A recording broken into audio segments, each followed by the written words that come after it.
Gold, trusted gold buyers. మీరు తాకట్టు పెట్టిన బంగారాన్ని విడిపించి ఈ రోజు ఉన్న మార్కెట్ ధరకు కొనబడను.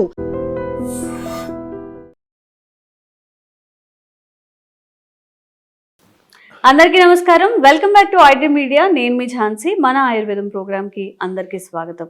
సో షుగర్ ఉన్నప్పుడు చికెన్ తినాలా, మటన్ తినాలా, ఫిష్ తినాలా, ఏం తినాలి అంటే రెడ్ మీట్ని షుగర్ ఉన్న వాళ్ళు తీసుకోవడం మంచిదేనా? రీసెంట్ టైమ్స్లో నాన్ వెజ్ తినడం అనేది చాలా ఎక్కువగా పెరిగిపోతుంది. ఇంతకుముందు ఎప్పుడో సండే రోజునో పండుగలకి పబ్బాలకి తినే మీట్ కాస్త ఇప్పుడు ఎప్పుడు కావాలంటే అప్పుడు అవైలబుల్గా ఉంటుంది, తెచ్చుకొని తింటున్నాం. ఈ మీట్ని ఎక్కువగా తినడం వల్ల చిన్నప్పుడే అంటే చిన్న పిల్లలు కూడా షుగర్ వచ్చే అవకాశాలు ఉన్నాయా? దీనికి ఆన్సర్ తెలుసుకుందాం. ప్రస్తుతం అంతా ఉన్నారు 35 సంవత్సరాలకు పైగా ఆయుర్వేద వైద్యంలో తన సేవలను అందిస్తున్న వంటింటి చిట్కాలకు కేర్ ఆఫ్ అడ్రస్ అయిన మధుసూదన్ శర్మ గారు. మాట్లాడేద్దాం. నమస్తే సార్. నమస్తే. ఎలా ఉన్నారు సార్? సో ఈరోజు అంటే ఇది చాలా సీరియస్ టాపిక్ అని అనుకోవచ్చు. సరదాగా పిల్లలు కావాలని అంటున్నారనో, అంటే నేను చికెన్ తినకపోతే చాలా వీడియోస్ కూడా చూస్తాం, నాకు చికెన్ కావాలని అల్లరి చేస్తూ ఉంటారు. అలానే పిల్లలు కూడా తినిపిస్తూ ఉంటారు. ఎక్కువగా చికెన్ ఆర్ మటన్ అంటే నాన్ వెజ్ కన్సంప్షన్ వల్ల చిన్నపిల్లల్లో షుగర్ వచ్చే అవకాశం ఉందా? 1 by 1 డిస్కస్ చేసుకుందాము. తప్పకుండా. అసలు మీట్ని 2 విధాలుగా చెప్పుకోవచ్చు మా స్థూలంగా. Red meat, white meat. Red meat అంటే ఈ యొక్క మేక మాంసము, మటన్, గొర్రె మాంసము, బీఫ్ కానివ్వండి, బీఫ్, ఇవన్నీ రెడ్ మీట్ కిందకు వస్తాయమ్మా. వీటిని రెడ్ మీట్ అని చెప్తుంటారు. ఈ ఫిష్, తర్వాత చికెన్, ఈ కోడికి సంబంధించినటువంటి వీటినంతా వైట్ మీట్ అని చెప్తుంటారు స్థూలంగా. ఈ 2 అసలు ఎందుకు వస్తుందంటే ఈ రెడ్ మీట్ అనేటువంటి పేరు ఎందుకు వచ్చిందంటే అందులో ఈ మయోగ్లోబిన్ అనేటువంటి ఒక ప్రోటీన్ పదార్థము అందులో ఎక్కువ ఉండడం చేత ఎర్రగా ఉంటుందమ్మా. అందుకే రెడ్ మీట్ అనేటువంటి పేరు ఉంటుంది. ఆ మయోగ్లోబిన్ అనేది ఈ యొక్క వైట్ మీట్లో తక్కువ ఉండడం చేత దీన్ని వైట్ మీట్ అంటుంటారమ్మా. అది ఇన్ జనరల్గా. అదేవిధంగా ఇంకోటి ఏంటంటే ఈ జంతు పదార్థాలలో అంటే ఈ జంతు పదార్థాలమ్మా ఈ వైట్ మీట్ కానీ తర్వాత రెడ్ మీట్ కానీ ఐరన్ కణాలు ఉండేటువంటి ఐరన్, హీమ్ ఐరన్ అంటారు అనమాట. ఈ హీమ్ ఐరన్ అనేటువంటి యొక్క పదార్థాన్ని మనం తీసుకున్నప్పుడే అనేక రకాల ఇబ్బందులు కలుగుతాయమ్మా. అట్లా కాకుండా మనము ఈ మొక్కల నుంచి వచ్చేటువంటి ఈ యొక్క ఐరన్కి సంబంధించినటువంటి పదార్థాలు తీసుకుంటే ఇబ్బంది ఉండదు. కానీ మరి ఈ జంతుజాలంలో ఉన్నటువంటి మాంసాహారంలో ఉన్నటువంటి కణాల్లో ఉన్నటువంటి హీమ్ ఐరన్ అనేటువంటి యొక్క పదార్థం యొక్క ప్రభావం చేతనే మరి ఈ మధ్యకాలంలో షుగర్ వ్యాధిగ్రస్తులు విపరీతంగా పెరిగిపోతున్నారమ్మా. నిజంగా మీరు చాలా మంచి ప్రశ్న వేశారు. ఈ ఆధునిక కాలంలో ఈ మటన్ నాన్ వెజిటేరియన్ సేవన ఎక్కువైపోయిందమ్మా. మితం హితం. సో మితంగా తీసుకోవడంలో తప్పులేదు, కానీ టూ మచ్గా తీసుకోవడం వల్ల మరి తెలిసి తెలియక అవగాహన లోపంతో తీసుకోవడం చేత మళ్ళీ వాళ్ళు చాలామంది ఏంటంటే ఈ నాన్ వెజిటేరియన్లో ప్రోటీన్స్ ఎక్కువ ఉంటాయి, ప్రోటీన్ ఆహారం మనం తీసుకోవడం లేదు కదా, రోజు ఏదో ఒక టిఫిన్లు చేస్తుంటాము, కార్బోహైడ్రేట్స్ ఫుడ్డే తీసుకుంటుంటాము, ఇందులో ప్రోటీన్ బాగుంటుంది కదా, శక్తి వస్తుంది కదా, ఇమ్యూనిటీ పవర్ వస్తుంది కదా, వయసు వచ్చిన తర్వాత వ్యాధులు రాకుండా ఉంటాయి కదా, ముసలితనం త్వరగా రాకుండా ఉంటుంది కదా అని చెప్పేసి చాలామందికి తెలిసి తీరని అవగాహన లోపంతో మరి మీరు అన్నట్లు ఈ వారంలో కనీసం ఒక్కసారి లేకపోతే 2-3 సార్లు కూడా నాన్ వెజిటేరియన్ ఫుడ్ తీసుకోవడం అలవాటు అయిపోయిందమ్మా. సో పెద్దలు కూడా మరి చిన్నపిల్లలు కూడా చిన్నప్పటి నుంచి అలా అలవాటు చేయడం కూడా జరిగిపోతుంది. ఇదంతా ఆరోగ్య స్పృహ లేకపోవడం చేతనేమ్మా. సో ఇంతకుముందు నేను చెప్పినట్లు ఈ రెడ్ మీట్లో ఉన్నటువంటి ఈ మీట్లో ఉన్నటువంటి ఈ ఐరన్ ఏదైతే ఉందో అంటే కణాల్లో ఉన్నటువంటి ఐరన్, డైరెక్ట్ ఐరన్ అమ్మా. ఆ డైరెక్ట్ ఐరన్ మనం తీసుకున్నప్పుడు ఏం జరుగుతుందంటే ఈ యొక్క ప్రభావము ఇన్సులిన్ ఉత్పత్తి మీద పడుతుందమ్మా. ప్యాంక్రియాస్ అనేటువంటి గ్రంథి ఇన్సులిన్ ఉత్పత్తి చేస్తుంటుంది అన్నమాట. ఆ ప్యాంక్రియాస్ మీద పడుతుంది అనమాట. సో దీనివల్ల ఏం జరుగుతుందంటమ్మా రకరకాలైనటువంటి ఇబ్బందులు కలుగుతాయమ్మా. సో ఈ రెడ్ మీట్ని తీసుకోవడంలో ఏం జరుగుతుందంటమ్మా డైరెక్ట్గా ఈ ప్యాంక్రియాస్ ఉన్నటువంటి బీటా సెల్స్ మీద ఇది పనిచేస్తుందమ్మా. సో బీటా సెల్స్ మీద పనిచేసి ఇన్సులిన్ ప్రొడక్షన్ తగ్గించేస్తుంది. ఎప్పుడైతే ఇన్సులిన్ ప్రొడక్షన్ తగ్గిపోయిందో అప్పుడు రక్తంలో షుగర్ పెరిగిపోతుంది. ఇదొకటి. రెండవది ఈ యొక్క ఐరన్, ఈ జంతుజాలంలో జంతు మాంసం ఉన్నటువంటి ఐరన్ ఈ పద్ధతిలో మన బాడీలోకి పోవడం చేత ఈ హీమ్ ఐరన్ ఏదైతే మన బాడీలోకి పోతుందో ఇది ఏం చేస్తుందంటేమా ఇన్సులిన్ రెసిస్టెన్స్ని కలుగజేస్తుందమ్మా.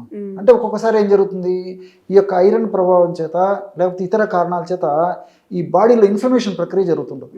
ఎప్పుడైతే ఇన్ఫ్లమేషన్ ప్రక్రియ జరుగుతుంటుందో అప్పుడు కణాల్లో ఇన్ఫ్లమేషన్ ప్రక్రియ ప్రభావం చేత ఇన్సులిన్ బాగా రక్తంలో ఉన్నప్పటికీ ఆ రక్తంలో ఉన్నటువంటి ఇన్సులిన్ను కణాల్లోకి సజావుగా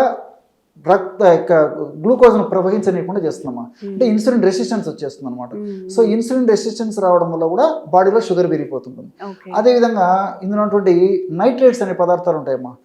ఈ నైట్రేట్స్ కూడా అధికంగా ఇందులో ఉన్నటువంటి మీట్లో ఉన్నటువంటి ఈ నైట్రేట్స్ వల్ల కూడా లోపల ఇన్ఫ్లమేషన్ ప్రక్రియ జరగడము, అదేవిధంగా ఇన్సులిన్ రెసిస్టెన్స్ రావడము, అదేవిధంగా ఇన్సులిన్ ప్రొడక్షన్ సరిగ్గా లేకపోవడము, ఇలాంటి ఇబ్బందులు కూడా కలిగేసేసి బ్లడ్లో షుగర్ లెవెల్స్ పెరిగిపోతున్నటువంటి పరిస్థితి ఏర్పడుతుంది.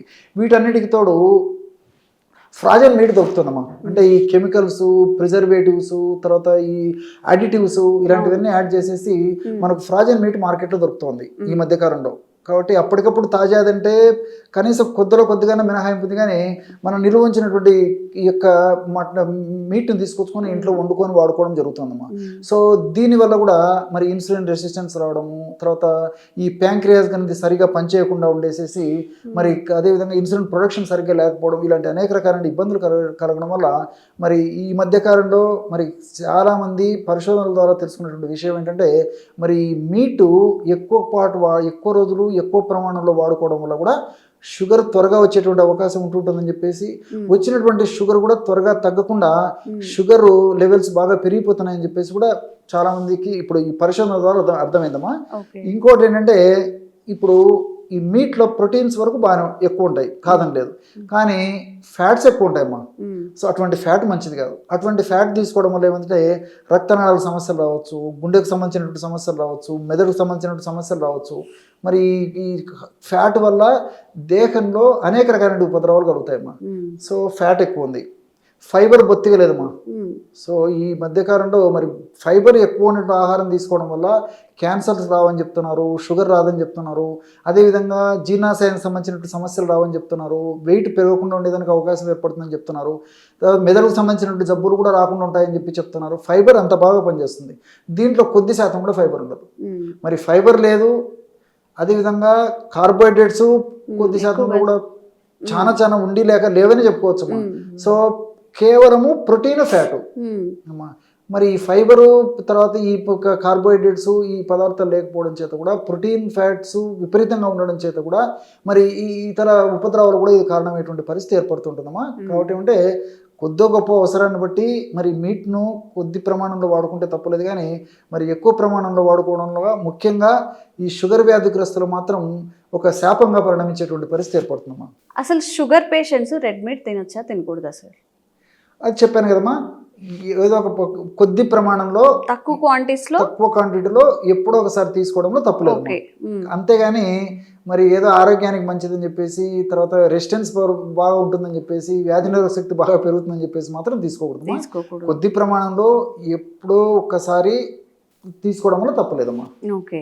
ఏదైనా చెప్తూ ఉంటారు, మితంగా తీసుకుంటే ఆహారం, అమితంగా తీసుకుంటే విషం అని చెప్పి. ఇష్టంగా ఉంది కానీ ఎక్కువ పిల్లలకి పెట్టడం, ఎక్కువ తినడం వల్ల మళ్ళీ బాడీలో చాలా చేంజెస్ వస్తాయి. కాబట్టి కాన్షియస్గా ఉండండి. షుగర్ ఉన్నప్పుడు ఏం తింటున్నాము, ఎలా తింటున్నాము, ఏది పడితే అది తిని రిస్క్ తెచ్చుకోకుండా జాగ్రత్తగా ఉండండి. సార్ చెప్పిన టిప్స్ పాటించండి.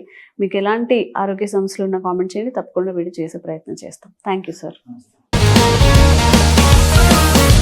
Sir, one life lesson what medicine has taught you. Whatever you can do without expecting.